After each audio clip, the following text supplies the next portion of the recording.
Audio one. प्रसन्नता हर परिस्थिति में संभव। लेखक वेदमूर्ति तपोनिष्ठ पंडित श्री राम शर्मा आचार्य। मनुष्य के हृदय भंडार का द्वार खोलने वाला, उसे निम्नता से उच्चता की ओर ले जाने वाला तथा विषाद को हर्ष में बदलने वाला कोई रसायन है तो वह है प्रमुदिता, प्रसन्नता। उच्चता के गुणों का विकास करने वाला यही एक गुण है। प्रसन्न रहकर ही व्यक्ति अपनी शक्तियों का समुचित विकास कर सकता है तथा अपनी छिपी हुई शक्तियों का उपयोग कर आगे बढ़ सकता है। प्रसन्नता की वृत्ति हास के रूप में अभिव्यक्त होती है और हास या प्रसन्नता मनुष्य जीवन की अपरिहार्य आवश्यकता है।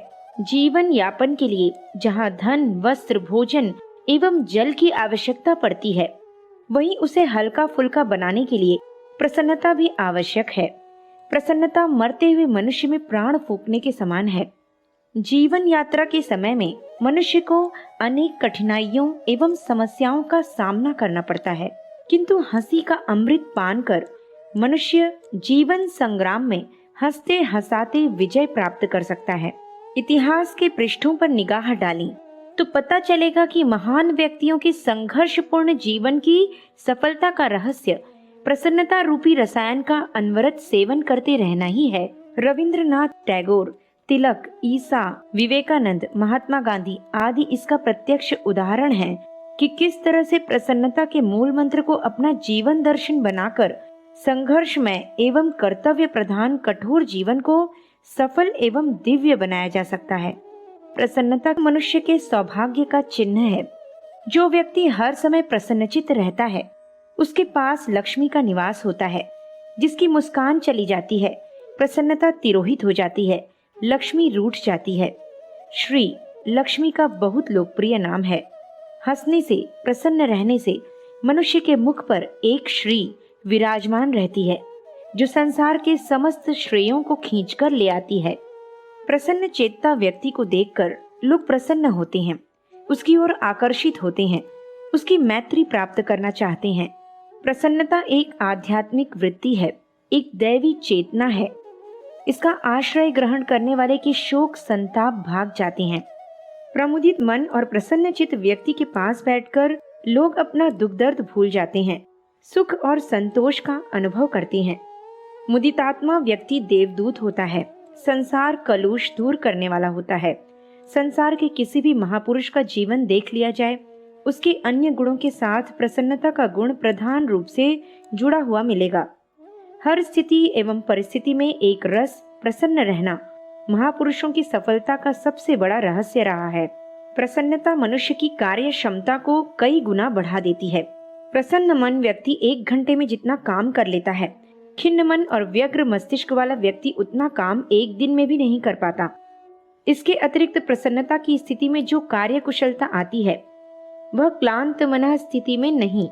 जो कार्य प्रसन्नता पूर्वक उत्साह के साथ प्रारंभ किया जाता है वह अवश्य पूर्ण सफल होता है। कार्यारंभ की प्रसन्नता उसकी सफलता की पूर्व सूचना है। जो काम रोते, छींकते और खिन्न मन से किया जाता है उसका पूर्ण एवं फलीभूत होना संदिग्ध ही रहता है। ऐसी स्थिति में किए हुए कार्य बहुधा असफल ही रहते हैं। अप्रसन्न, उदास एवं खिन्न रहने वाले व्यक्ति की सारी शक्तियां शिथिल हो जाती हैं। विषादोत्पादक स्थिति में एक ऐसी तपन होती है जो मानव जीवन के सारे उपयोगी तत्वों को जला डालती है। खिन्नता मानव जीवन का भीषण अभिशाप है। यह जीती जागती नरक की भयानक ज्वाला की भांति मनुष्य को दीनहीन, दुखी और दरिद्र बनाकर रख देती है। जिनके चेहरे पर मुस्कान नहीं, हंसी नहीं, प्रसन्नता नहीं, कोई भी उसके पास बैठना, उसे याद करना, उसके संपर्क में रहना पसंद नहीं करता। हर आदमी उससे दूर भागता है, जिससे उसका जीवन एकाकीपन के भार से दबकर दुरूह बन जाता है। अप्रसन्न प्रवृत्ति के व्यक्ति क्या सार्वजनिक और क्या पारिवारिक किसी भी स्थिति में सुख और आनंद नहीं पा सकते हैं। ऐसे व्यक्तियों के परिवार में एक सूनापन छाया रहता है। न कोई खुलकर हंस पाता है और न बोल पाता है। यहाँ तक कि हंसी खुशी का जन्म सिद्ध अधिकार रखने वाले बच्चे तक सहमे सहमे एक कोने में दुबके रहते हैं। अप्रसन्न प्रकृति का व्यक्ति भयानक रूप से ईर्ष्यालु होता है। वह स्वयं तो हंसी खुशी पूर्वक नहीं ही रह पाता, दूसरों को भी हंसते नहीं देख सकता। उन्मुक्त खुलकर हंसने वाले को वह मन में कोसता और बुरा भला कहता रहता है। ऐसे व्यक्ति को हर आदमी का हास अपना उपहास अनुभव होता है। उसे ऐसा लगता है कि हंसने वाला उस पर व्यंग कर रहा है, हंसी के बहाने उसका अपमान एवं तिरस्कार कर रहा है। जहाँ पर वह हंसी का विरोध नहीं कर सकता, वहाँ तो मन ही मन जलता भुनता रहता है, और जहाँ पर वह हंसी का विरोध कर सकने की स्थिति में होता है, वहाँ के प्रसन्न वातावरण की हत्या किए बिना नहीं मानता। जीवन में जिसने प्रसन्नता का महत्व नहीं समझा, उसने मानो सौभाग्यपूर्ण अभ्युदय के द्वार ही बंद कर दिए। रुदन, विषाद और मनहूसियत को प्रश्रय देने वाले व्यक्ति का जीवन अपने में एक ऐसा अभिशाप बन जाता है जिसका फल अनिष्ट एवं अमंगल के अतिरिक्त कुछ नहीं होता। मनुष्य का जीवन रोते बिलखते कटने के लिए नहीं, बल्कि हंसते खेलते और गाते मुस्कुराते हुए महोत्सव की भांति आनंद लेने के लिए ही है। जीवन में ऐसी घटनाएं तथा परिस्थितियां भी आती हैं जब हंसी खुशी एक अपराध मानी जा सकती है, किंतु इसका यह मतलब कदापि नहीं है कि उस दुखद परिस्थिति को इतनी गहराई तक अपना लिया जाए कि सारा जीवन ही विषादपूर्ण बनकर रह जाए। संसार क्रम के अनुसार अनेक परिस्थितियों में मनुष्य के दो आंसुओं की भी आवश्यकता हो सकती है, किंतु उनको आंसू देने चाहिए जितने का कि अधिकार उनको है। संपूर्ण जीवन को आंसुओं के रूप में उड़ेल देना बुद्धिमानी नहीं। आंसू मनुष्य जीवन के अपवाद और हास उसके जीवन का सत्य है, यथार्थ है। अंग्रेजी में किसी विद्वान का कथन है, man is a laughing animal, अर्थात मनुष्य एक हंसने वाला प्राणी है। मनुष्य और पशुओं के बीच भिन्नता सूचित करने वाले बुद्धि, विवेक तथा सामाजिक आदि जहाँ अनेक लक्षण हैं, वहाँ एक हास्य भी है। पशुओं को कभी हंसते नहीं देखा गया है। यह सौभाग्य, यह नैसर्गिक अधिकार एकमात्र मनुष्य को ही प्राप्त हुआ है। जिस मनुष्य में हंसने का स्वभाव नहीं, उसमें पशुओं का एक बड़ा लक्षण मौजूद है, ऐसा मानना होगा। संसार में असंख्यों प्रकार के मनुष्य हैं। उनके रहन सहन, आहार विहार, आस्था विश्वास, आचार विचार, प्रथा परंपरा, भाषा भाव एवं स्वभावगत विशेषताओं में भिन्नता पाई जा सकती है, किंतु एक विशेषता में संसार के सारे मनुष्य एक हैं। वह विशेषता है हास्य। काले गोरे, लाल पीले, पढ़े बेपढ़े, नाटे लंबे, सुंदर असुंदर का भेद होने पर उनकी भिन्नता के बीच हंसी की वृत्ति सब में समभाव से विद्यमान है। प्रसिद्ध विद्वान मैल्कम ने एक स्थान पर दुख प्रकट करते हुए कहा है, संसार में आज हंसी की सबसे अधिक आवश्यकता है, किंतु दुख है कि दुनिया में उसका अभाव होता जा रहा है। कहना होगा कि श्री मैल्कम का यह कथन बहुत महत्व रखता है और उनकी हंसी के अभाव पर दुखी होना उचित ही है। देखने को तो देखा जाता है कि आज भी लोग हंसते हैं, वह उनकी व्यक्तिगत हंसी होती है, किंतु सामाजिक तथा सामूहिक हंसी दुनिया से उठती चली जा रही है। उसके स्थान पर एक अनावश्यक, एक कृत्रिम गंभीरता लोगों में बढ़ती जा रही है। ऐसा करने में उनका विचार होता है कि लोग उनको गहन, गंभीर और उत्तरदायी व्यक्ति समझकर आदर करेंगे, समाज में उनका वजन बढ़ेगा। यह बात सही है कि गंभीरता जीवन में वांछित गुण है, किंतु यह ठीक तभी है जब आवश्यकता अनुसार हो और यथार्थ हो। नकली गंभीरता से आदर होना दूर, लोग मातमी सूरत देखकर उल्टा उपहास ही करते हैं। गंभीरता के नाम पर हर समय मुंह लटकाए, गाल फुलाए, माथे में बल और आंखों में भारीपन भरे रहने वाले व्यक्तियों को समाज में बहुत कम पसंद किया जाता है। वे एक बंद पुस्तक की भांति लोगों के लिए संदेह तथा संदिग्धता के विषय बन जाते हैं। आज लोग अपनी गंभीरता तथा उदासी का कारण उत्तरदायित्व एवं चिंता बतलाते हैं। कहते हैं ढेर की ढेर चिंताएं सिर पर सवार हैं, जिम्मेदारियां पीछे डाल रही हैं, कैसे हंसें और कैसे खुश रहें।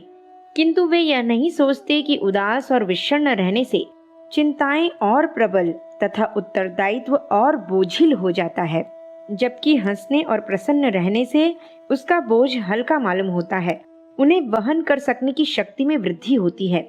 एक बार एक विदेशी ने महात्मा गांधी की विनोद प्रियता के विषय में प्रश्न किया, तो बापू ने बताया कि यदि मुझ में विनोद प्रियता की वृत्ति न होती तो मैं चिंताओं के भार से दबकर कभी का मर गया होता। यह मेरी विनोद प्रियता ही है जो मुझे चिंताओं से घुलने में बचाए रखती है। इस प्रकार पता चलता है कि जिंदगी का उत्तरदायित्व वहन करने में हास्य विनोद बहुत सहायक होता है। जो लोग विनोद वृत्ति का बहिष्कार कर देते हैं, उनकी अधिकांश जिंदगी नीरस होकर निर्जीव हो जाती है। वे श्वासों से बंदी बने हुए ज्यों त्यों दिन पूरे किया करते हैं। जिसको हास्य विनोद में रुचि नहीं, हर समय रोनी सूरत बनाए रहता है, उसका साथ देना लोग कम पसंद करते हैं। एक विचारक ने बताया है कि अगर तुम हंसोगे तो सारी दुनिया तुम्हारे साथ हंसेगी, और अगर तुम रोओगे तो कोई तुम्हारा साथ न देगा और इस प्रकार अकेले पड़ जाओगे। जीवन को सामाजिक बनाने के लिए हास्य विनोद की बड़ी आवश्यकता है। हास्य जीवन की कटीली राह में सुंदर सुमनों की तरह है, जो कांटों एवं कटुता का शमन कर देता है। द्वेष का दावानल शमन करने के लिए हास्य एक अमोघ उपाय है। दो पुराने दुश्मन भी जब एक साथ किसी प्रसंग पर हंस पड़ते हैं तो उनके हृदय से द्वेष का विष बहुत कुछ कम हो जाता है। असफलताओं को हंसकर अंगीकार करने से उनका दुख शोक कम हो जाता है। मनुष्य आगे के लिए हतोत्साहित नहीं होता। विद्वानों का मत है कि लोग जी खोलकर हंसा करें। अपने सामाजिक एवं दैनिक व्यवहार में इसको अधिक स्थान दें तो समाज में फैली कटुता तथा असहयोग की भावना बहुत कुछ कम हो जाए। कड़ी से कड़ी बात को हंसकर टाल देने से बड़े अनर्थों से बचाव हो जाता है। इसके विपरीत जब एक छोटी सी अप्रिय बात को गंभीरता पूर्वक लिया जाता है और उस पर आक्रोश के भाव से सोचा जाता है, तब वह बात इतनी गंभीर अनुभव होती है जितनी कि वह होती नहीं है। हास्य जहाँ कटु प्रसंग को भी मधुर बना देता है, वहाँ अनावश्यक गंभीरता अथवा विषाद मीठी बात को भी कड़वी बना देते हैं। सुख दुख द्वेष प्रेम आदि सारी बातों को मुस्कान एवं प्रसन्नता के वातावरण में रखकर करना चाहिए। हास्य से प्राप्त होने वाली जीवन शक्ति का लाभ उठाने के लिए बड़े बड़े चिकित्सालयों में रोगियों को हंसाने तथा प्रसन्न करने के लिए हास्य विनोद की व्यवस्था रखी जाती है। मनोरंजन के माध्यम से अपराधियों के आचरण सुधार के प्रसंगों के परिणामों को आशाजनक बतलाया जा रहा है। मनोरंजन तथा विनोद प्रियता के साथ पढ़ाने वाले अध्यापक गंभीर तथा गुरुता से बोझिल अध्यापकों की अपेक्षा अधिक सफल पाए जाते हैं। इसलिए बच्चों को पढ़ाने की आधुनिक पद्धति मनोरंजन एवं विनोदपूर्ण व्यवस्था के आधार पर विकसित की जाती है, जो एक बात गंभीरता अथवा गुरुता के साथ किसी के मस्तिष्क में 1000 बार कहकर नहीं बिठाई जा सकती, वह मुस्कुराते हुए मधुर ढंग से एक बार में बिठाई जा सकती है। हास्य मुस्कान और विनोद में कितना सुख है, कितना आनंद है, इसका अनुमान इसी से लगाया जा सकता है कि बड़े बड़े लोग, यहाँ तक कि राजा महाराजा स्वांग और नाटकों के रूप में अपने प्रति व्यंग विनोद देख सुनकर प्रसन्न ही नहीं होते हैं, बल्कि सफल अभिनेता को पुरस्कार तक दिया करते हैं। आज समाचार पत्रों में छपने वाले व्यंग चित्र संसार के किस बड़े से बड़े आदमी का मजाक नहीं बनाते, छींटा कशी नहीं करते, किंतु उसको देखकर सब हंस ही पड़ते हैं, रोष कोई भी नहीं करता। आध्यात्मिक क्षेत्र में तो हास्य एवं प्रसन्नता का महत्व अपरिमित है। योग को मन में स्थिर करने के उपायों में प्रसन्नता का प्रमुख स्थान है। हर समय प्रसन्न रहने से मन के मल तथा विक्षेप आदि विकार स्वयं दूर हो जाते हैं। आध्यात्मिक लाभ एक चिरस्थायी प्रसन्नता के रूप में ही प्राप्त होता है। जो लोग आध्यात्मिक क्षेत्र में गंभीरता, चिंतन, विचार एवं विवेचन को ही प्रधानता देते हैं, वे भूल जाते हैं आध्यात्मिक क्षेत्र में हास्य एवं प्रसन्नता की ही प्राथमिकता है। एक बार एक तरुण एक महात्मा के पास बड़ी गंभीर मुद्रा के साथ पहुंचा और उनसे आध्यात्मिक बना देने की प्रार्थना करने लगा। उसका विचार था कि इस क्षेत्र में अधिक से अधिक गंभीरता अपेक्षित है। बुद्धिमान संत ने उसे देखा और कहा, वत्स, बाजार से कोई विनोद प्रधान अच्छी सी पुस्तक खरीद लाओ, उसे पढ़ा करो। तुम्हारे आध्यात्म का यही मार्ग उचित है। इस प्रकार देखा जा सकता है कि जीवन के हर क्षेत्र में हास्य का कितना महत्व है। निस्संदेह संसार के सभी व्यक्ति समान रूप से विनोद प्रिय बन जाएं और जीवन में मुक्त एवं निश्चल हास्य की प्रतिस्थापना कर सकें, तो दुनिया से राग द्वेष, दुख दारिद्र्य तथा ईर्ष्या द्वेष को भागते देर न लगे। हर समय कुड़ते कुड़ाते और बड़बड़ाते रहने की आदत बहुत ही बुरी, हानिकारक और विपत्तियों को जन्म देने वाली है। इससे अपने भी पराये हो जाते हैं। निंदा और कटाक्ष करते रहने वाला दूसरों की आंखों में अपना सम्मान खो बैठता है। प्रशंसा की आदत जिन्होंने अपना ली है, उनके आसपास बच्चे बूढ़े सभी घिरे रहते हैं। गुलाब के फूल पर मधुमक्खियां और भौरे घिरे रहते हैं। उसकी सुगंध से दूर दूर तक के लोगों का चित्त प्रसन्न रहता है। संतुष्ट और प्रसन्न चित्त रहने वाले चेहरे हर घड़ी मधुर मुस्कान खेलती रहती है। वस्तुतः वह गुलाब के फूल के समान है, जो अपना जीवन धन्य बनाता है और दूसरों पर आनंद का उपहार बरसाता हुआ उनका स्नेह आशीर्वाद संपादन करता है। प्रसन्न रह सकना इस संसार का बहुत बड़ा सुख है। हर कोई प्रसन्नता चाहता है, आनंद की खोज में है और विनोद तथा उल्लासमयी परिस्थितियों को ढूंढता है। यह आकांक्षा निश्चय ही पूर्ण हो सकती है यदि हम बुराइयों की उपेक्षा करना और अच्छाइयों से लिपटे रहना पसंद करें। इस संसार में सभी कुछ है, अच्छाई भी कम नहीं है। बुरे आदमियों में भी अच्छाई ढूंढें। आपत्तियों से जो शिक्षा मिलती है उसे कठोर अध्यापक द्वारा कान ऐंठ कर दी हुई सिखावान की तरह सीखें। जहाँ जो कुछ श्रेष्ठ हो रहा है उसे सुने और समझें। अच्छा देखो और प्रसन्न रहो का मंत्र हमें भली प्रकार जपना और हृदयंगम करना चाहिए। स्वभाव में प्रसन्नता को सम्मिलित कर लेने से जीवन की बहुत बड़ी सार्थकता और सफलता सन्निहित है। मुंह लटकाए रहने की, रूठने की, भवें तने रहने की आदत छोड़ देनी चाहिए। हंसते और मुस्कुराते रहने वाले का आधा डर तो अपने आप ही चला जाता है और आधे डर को वह अपने पुरुषार्थ तथा स्वजनों के सहयोग से दूर कर लेता है। प्रसन्नता मित्र बढ़ाने का सर्वश्रेष्ठ उपाय है। जो हंसता है उसकी हंसी में सम्मिलित रहने के लिए दसियों और लालायित रहते हैं, पर जो सांप की तरह मुंह फैलाए बैठा रहता है और व्यंग्यवाणों की कटु वचनों की फुफकार ही छोड़ता रहता है, उसके समीप जाने की हिम्मत कौन करेगा। अप्रसन्नता का एकमात्र कारण दोष दर्शन दृष्टिकोण ही है। यदि अपना मन कलुषित न हो, दृष्टिकोण उदार रहे, तो फिर प्रसन्नता का वातावरण ही सर्वत्र दिखाई देगा। आदत में प्रसन्नता और मुस्कान को शामिल कर लेने से भीतरी और बाहरी दोनों ही प्रसन्नताएं गंगा यमुना की तरह इकट्ठी होकर तीर्थराज प्रयाग की आनंदमय जीवन की संरचना करती है। इस संगम पर स्नान करने वाला हर व्यक्ति शांति की प्रफुल्लता अनुभव करता है। हम अपनी प्रवृत्तियों को इसी दिशा में क्यों न मोड़ें। कीचड़ में भी कमल खिल सकता है, तो हमें विपन्न परिस्थितियों में रहते हुए भी प्रफुल्लित रहने में क्या कठिनाई होनी चाहिए। हास या प्रफुल्लता जीवन का सौरभ है। जो व्यक्ति आनंद की खदान को जान लेता है, उसे श्रेष्ठ वातावरण की प्रतीक्षा नहीं करनी पड़ती। वर्तमान समय में जो परिस्थिति उसके सम्मुख होती है, उसी में वह सुख अनुभव कर लेता है। संतुलित मनुष्य यह नहीं सोचता कि जब वह धनी होगा तभी उसे सुख मिल सकता है। केवल धन ही मनुष्य को सुखी नहीं रख सकता। प्रसन्नता तो मनुष्य की आंतरिक स्थिति की साक्षी है। उसके फूटते ही व्यक्ति को सब जगह तथा सभी परिस्थितियों में प्रसन्नता ही प्रसन्नता परिलक्षित होने लगती है। कहा जा चुका है कि स्वर्ग कहीं और नहीं है, वह मनुष्य के अंदर ही छुपा हुआ है। अंदर के आनंद से ही मनुष्य अनंत आनंद की प्राप्ति कर सकता है। जीवन में जिसने प्रसन्नता का महत्व नहीं समझा, सचमुच ही वह दुर्भाग्यशाली है। रुदन, विषाद और मनहूसियत से युक्त मनस्थिति एक ऐसा अभिशाप है जिसका फल अनिष्ट अमंगल के अतिरिक्त कुछ नहीं होता। मनुष्य के हृदय भंडार का द्वार खोलने वाला यदि कोई रसायन है तो वह है प्रसन्नता।